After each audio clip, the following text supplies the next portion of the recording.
नमस्कार मैत्रिणींनो, श्री स्वामी समर्थ. काही स्त्रियांच्या आयुष्यात असं नेमकं काय खास असतं की त्यांच्या केवळ उपस्थितीने संपूर्ण वातावरण सकारात्मकतेने भरून जातं.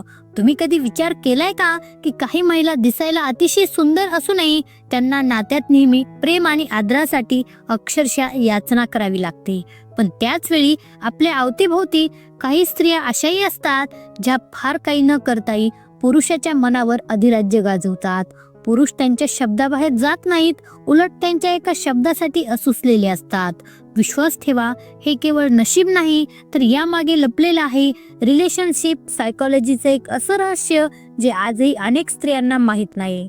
आज आपण अशा 7 शक्तिशाली सवयीबद्दल बोलणार आहोत, ज्या जर तुम्ही स्वतःमध्ये रुजवून घेतल्या तर कोणताही पुरुष तुमच्या व्यक्तित्वासमोर नतमस्तक झाल्याशिवाय राहणार नाही. हा व्हिडिओ फक्त नात्याबद्दल नाही तर तो तुमच्या हरवलेल्या आत्मसन्मानाचा शोध घेण्याबद्दल आहे. ही माहिती तुमची जगण्याची पद्धत मुळापासून बदलून टाकेल याची मला खात्री आहे. आपल्या समाजात एक मोठा गैरसमज आहे की पुरुषांना फक्त बाह्य सौंदर्यच आकर्षित करतं. पण खरं सांगू का, सौंदर्य ही आकर्षणाची फक्त पहिली पायरी आहे. खऱ्या अर्थाने एखाद्याला आयुष्यभरासाठी तुमचं वेड लावायचं असेल तर तुमच्यात ती पावर असायला हवी जी शब्दाशिवाय संवाद साधते. आज आपण नात्याची सर्व जुनी समीकरणं उलटवून लावणार आहोत. आपण पाहणार आहोत की कसं एक हाय व्हॅल्यू रात्री स्वतःची आंतरिक शक्ती ओळखते आणि जगाला तिच्या आटेवर जगायला भाग पाडते. पुढच्या काही मिनिटात तुम्हाला आयुष्याचे असे 7 मंत्र मिळतील जे तुमच्या आयुष्यात एखाद्या जादूसारखी काम करतील. तयार राहा, कारण ही सफर तुमच्या आयुष्याला एक नवी आणि स्वाभिमानी दिशा देणारी ठरणार आहे. स्वतःला या सफरीसाठी तयार करत असताना सर्वात आधी आपल्याला आपल्या भावनांवर नियंत्रण मिळवायला हवं. म्हणूनच आपली पहिली आणि सर्वात महत्त्वाची सवय आहे भावनिक गुंतवणूक करण्यात थोडा कंजूस व्हा. अनेकदा होतं काय, आपण एखाद्या व्यक्तीच्या प्रेमात पडलो की आपलं संपूर्ण विश्व त्याच्याभोवती फिरू लागतं. तो काय करतोय, त्याने जेवण केलं का, तो आज कुणाशी बोलला असेल, या विचारात आपण स्वतःला इतकं गुंतून नेतो की आपलं अस्तित्व संपून टाकतो. सायकोलॉजीनुसार जेव्हा तुम्ही तुमचं संपूर्ण हृदय एखाद्याच्या ताटात वाढून ठेवता तेव्हा त्याची किंमत अन्नासारखी होते. भूक लागली की माणूस विसरून जातो. पुरुषांना अशा स्त्रिया जास्त आकर्षित करतात ज्यांच्या भावना समजून घेणं हे एक गोड आव्हान असतं. तुम्ही तुमचे प्रेम व्यक्त करा, त्याला माया द्या, पण ते इतकंही सहज आणि स्वस्त करू नका की समोरच्याला त्याची सवय होऊन तुमचं कौतुकच उरणार नाही. तुमचं थोडं इमोशनल डिस्टन्स किंवा भावनिक अंतर पुरुषाला तुमच्याबद्दल सतत विचार करायला भाग पाडतं. जेव्हा तुम्ही 24 तास त्याच्या एका कॉलसाठी किंवा मेसेजसाठी उपलब्ध नसता तेव्हा त्याला खऱ्या अर्थाने तुमची ओढ लागते. ही सवय तुम्हाला एक गूढ आणि मौल्यवान व्यक्तिमत्व बनवते.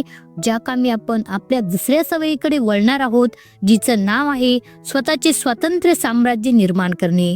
एका नात्यातून दुसऱ्या नात्याकडे जाताना किंवा आहे ते नातं टिकवताना आपली दुसरी सवय तुम्हाला खूप मोठी ताकद देईल. जरा डोळे मिटून विचार करा, एखादी स्त्री जी स्वतःच्या सुखासाठी, तिच्या आनंदासाठी दुसऱ्या कोणावरही अवलंबून नाही, ती किती प्रभावशाली वाटेल. तुमच्या आनंदाची चावी जर त्या पुरुषाच्या खिशात असेल तर तो तुम्हाला त्याच्या सोयीनुसार हसवू शकतो आणि रडूही शकतो. पण ज्या क्षणी तुम्ही स्वतःच्या करिअरवर, स्वतःच्या छंदांवर आणि स्वतःच्या प्रगतीवर लक्ष केंद्रित करता तेव्हा तुमच्या चेहऱ्यावर एक वेगळंच तेज येतं. पुरुषांना अशा स्त्रियांचा सार्थ अभिमान वाटतो ज्यांना स्वतःचं स्पष्ट मत आहे आणि ज्यांना स्वतःच्या पायावर खंबीरपणे उभे राहण्याची जिद्द आहे.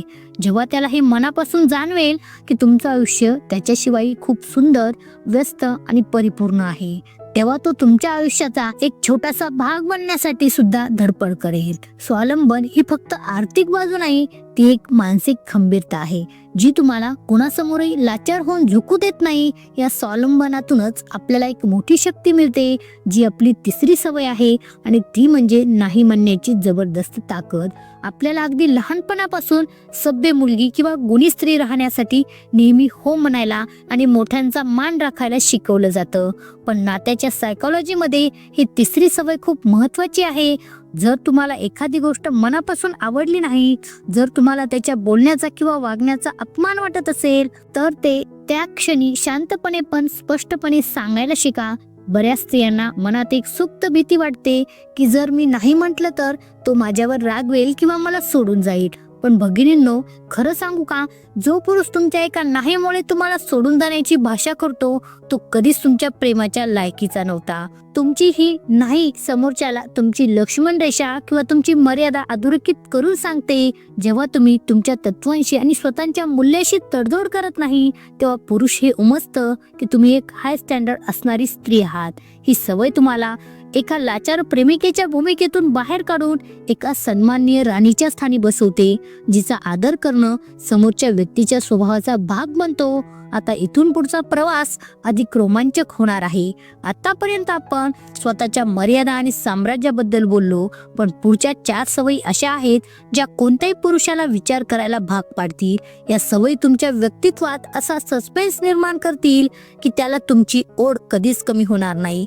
हे रहस्य जाणून घेण्यासाठी व्हिडिओ शेवटपर्यंत नक्की पहा, कारण शेवटचा मुद्दा तुमच्या आयुष्याचा गेम चेंजर ठरणार आहे. तर चला पाहूया आपली 4थी सवय, गूढ व्यक्तिमत्व जपणे. या प्रवासात पुढे जाताना आपली 4थी सवय तुमच्या व्यक्तिमत्वाला एक वेगळीच रहस्यमय चमक देईल.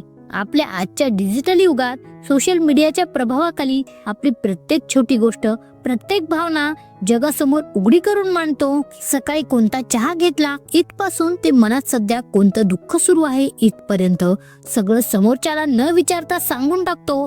पण एक मानसशास्त्रीय सत्य लक्षात ठेवा, वाचून पूर्ण झालेलं आणि उघड ठेवलेलं पुस्तक कुणालाच पुन्हा उघडून पाहावंसं वाटत नाही. पुरुषांना निसर्गात शोध घेण्याची आणि गोष्टी मिळवण्याची सवय असते. तुमच्याबद्दलच्या काही खास गोष्टी अशा जपून ठेवा ज्या फक्त तुम्हालाच माहिती आहेत. तुमच्या मनात नेमकं काय चाललं आहे याचा अंदाज त्यांना लावू द्या. त्याला विचार करू द्या तुम्ही नेमकं काय विचार करताय किंवा पुढचं पाऊल काय असेल. हे त्याला चटकन कळलं नाही की तो तुमच्याबद्दल अधिक जिज्ञासेने विचार करू लागतो. हे सस्पेन्स नात्यातील ओढ आणि फ्रेशनेस कायम टिकून ठेवतं. जेव्हा तुमचं व्यक्तिमत्व एखाद्या न सुटलेल्या सुंदर कोड्यासारखं असतं तेव्हा पुरुष ते कोडं सोडवण्यासाठी तुमच्या अवतीभोवती रुंजी घालतो आणि या कोड्याला आदर मिळवून देण्यासाठी आपली 5वी सवय कामाला येते. ती म्हणजे अभिमान आणि स्वाभिमान. कधीच कोणालाही विकू नका. आता आपण एका अशा नाजूक विषयाकडे वळूया जो आपल्या सर्वांच्या अस्तित्वाशी जोडलेला आहे. नात्यामध्ये अनेक चढ उतार येतात, कधी गैरसमज होतात, कधी कडाक्याची भांडणं होतात, पण कोणत्याही परिस्थितीत तुमचा सेल्फ रिस्पेक्ट गहाण ठेवू नका. जर त्याने तुमचा अनादर केला, तुमच्या शब्दांचा मान राखला नाही, तर त्याला त्याची योग्य जागा दाखवून देणं ही तुमची जबाबदारी आहे. तुम्ही त्याला कितीही जीवापाड प्रेम करा, पण स्वतःच्या आदरापेक्षा जास्त कधीच नाही. ज्या दिवशी एखादी स्त्री स्वतःचा सन्मान करायला आणि स्वतःवर प्रेम करायला शिकते तेव्हा अख्खं जग तिच्या समोर नतमस्तक होतं. पुरुषाला हे सदैव माहीत असू द्या की तुमचं प्रेम मिळवणं ही त्याच्या आयुष्यातील एक मोठी उपलब्धी आहे आणि ते टिकून ठेवणं ही त्याची रोजची जबाबदारी आहे. तुमच्या सन्मानाशी तडजोड करून नातं टिकवण्यापेक्षा सन्मानाने एकटं राहणं कधीही चांगलं. ही ठाम भूमिका तुम्हाला इतरांपेक्षा वेगळं आणि शक्तिशाली बनवते. हा स्वाभिमान जपण्यासाठी आपल्याला आपल्या प्रतिसादावर नियंत्रण मिळवावे लागेल, जी आपली 6वी सवय आहे, रिॲक्ट न करण्याची किमया. जेव्हा परिस्थिती हाताबाहेर जाते किंवा समोरची व्यक्ती आपल्याला गृहीत धरू लागते तेव्हा ही 6वी सवय तुम्हाला सर्वात मोठं मानसिक शस्त्र म्हणून उपयोगी पडेल. समजा तुमचं त्याच्याशी भांडण झालं किंवा त्याने जाणून बुजून तुम्हाला दुर्लक्षित केलं तर सामान्यतः स्त्रिया काय करतात, त्या रडतात, तक्रार करतात, लांब लचक मेसेज पाठवतात किंवा सतत कॉल करून विचारणा करतात. पण तुम्ही काय करायचं? तुम्ही पूर्णपणे शांत राहायचं. तुमची ही शांतता एखाद्या ओरडण्यापेक्षा किंवा वाद घालण्यापेक्षा 1000 पटीने जास्त प्रभावी आणि वेदनादायी असते. सायकोलॉजीनुसार जेव्हा तुम्ही एखाद्या आक्रमक गोष्टीला किंवा दुर्लक्षाला कोणताही प्रतिसाद देत नाही तेव्हा समोरचा माणूस प्रचंड अस्वस्थ होतो. त्याला कळतच नाही की तुमच्या मनात नेमकी कोणती वादळ शमली आहे. तुमच्या या शांततेमुळे त्याला स्वतःच्या चुकीची आणि तुमच्या महत्वाची जाणीव तीव्रतेने होते. ओरडून तुम्ही तुमची शक्ती आणि सन्मान दोन्ही घालवता, पण शांत राहून तुम्ही संपूर्ण परिस्थितीला आपल्या नियंत्रणात ठेवता. ही सवय तुम्हाला मानसिकदृष्ट्या खूप कणखर बनवते आणि याच कणखरपणाचा पाया रचते आपली 7वी आणि शेवटची सवय, स्वतःच्या विकासाचं वेड असणं. आणि सर्वात शेवटी ही 7वी सवय जी या सर्व सवयीचा पाया आहे आणि जी तुम्हाला खऱ्या अर्थाने घडवते. तुमचं अमूल्य आयुष्य फक्त एका पुरुषाची मनधरणी करण्यासाठी किंवा एका नात्याला वाचवण्यासाठी खर्च करू नका. रोज सकाळी उठल्यावर स्वतःला एक प्रश्न विचारा की आज मी कालपेक्षा अधिक चांगली, अधिक प्रगल्भ कशी बनू शकेल. मग ते तुमचं वाचन असो, तुमचं शारीरिक आरोग्य असो, तुमचं एखादं सुप्त कौशल्य असो किंवा तुमची विचार करण्याची पद्धत. जेव्हा तुम्ही स्वतःच्या प्रगतीमध्ये आणि स्वतःला घडवण्यात पूर्णपणे गुंतलेले असता तेव्हा तुमची एक वेगळी सकारात्मक ऊर्जा निर्माण होते. ही ऊर्जा इतकी शक्तिशाली आणि संसर्गजन्य असते की तिच्या प्रभावाखाली येणारा प्रत्येक माणूस आपोआपच भारावून जातो. पुरुषाला अशा स्त्रीची सोबत हवी असते जिच्याकडे स्वतःचं एक भव्य स्वप्न आहे, जिच्या डोळ्यात स्वतःचं काहीतरी करून दाखवण्याची चमक आहे. जेव्हा तुम्ही तुमच्या स्वतःच्या साम्राज्याची स्वाभिमानी राणी होता तेव्हा तो तुमच्या त्या साम्राज्याचा सन्माननीय राजा बनण्यासाठी असुसलेला असतो. तुमची निरंतर प्रगतीच तुमच्या आकर्षणाचं सर्वात मोठं आणि शाश्वत केंद्र बनते. माझ्या प्रिय मैत्रिणींनो, या 7 सवयी फक्त एखाद्या पुरुषाला आपल्यासमोर झुकवण्यासाठी किंवा त्याला प्रभावित करण्यासाठी मुळीच नाहीत. या सवयी तुम्हाला स्वतःला एक उत्तम, समृद्ध आणि मानसिकदृष्ट्या शक्तिशाली माणूस बनण्यासाठी आहेत. जेव्हा तुम्ही स्वतःवर निस्सीम प्रेम करायला शिकता, स्वतःचा मनापासून आदर करता आणि स्वतःच्या आटीवर सन्मानाने जगता तेव्हा जगातील कोणतीही शक्ती तुम्हाला पराभूत करू शकत नाही. नातं हे तुमच्या आयुष्याचा एक सुंदर भाग असलं पाहिजे, ते तुमचं संपूर्ण आयुष्य कधीच नसावं. या सवयीचा हळूहळू सराव करा आणि काही दिवसातच बघा कसं तुमचं आयुष्य, लोकांचा तुमच्याकडे पाहण्याचा दृष्टिकोन बदलतोय. नेहमी लक्षात ठेवा, तुम्ही एक अद्भुत आणि अपूर्ण व्यक्ती आहात. तुमची खरी किंमत कोणाच्याही मान्यतेवर किंवा कोणाच्याही मेसेजवर अवलंबून नाही. स्वतःला ओळखा, स्वतःला मनासारखं घडवा आणि जगाला तुमची खरी शक्ती काय आहे हे कृतीतून दाखवून द्या. हा स्वतःला बदलण्याचा प्रवास सुरुवातीला थोडा कठीण वाटू शकतो, पण या प्रवासाच्या शेवटी मिळणारा आनंद आणि आदर खूप गोड आहे. चला तर मग आजच्या या क्षणापासूनच स्वतःच्या नवीन आवृत्तीला जन्म देऊया. जर तुम्हाला आजचा हा संवाद मनापासून आवडला असेल आणि यातील गोष्टी तुमच्या हृदयाला स्पर्श करून गेल्या असतील तर या व्हिडिओला नक्कीच लाईक करा. तुमच्या अशा जवळच्या मैत्रिणींना हा व्हिडिओ मनापासून शेअर करा, ज्यांना सध्या स्वतःची शक्ती ओळखण्याची गरज आहे.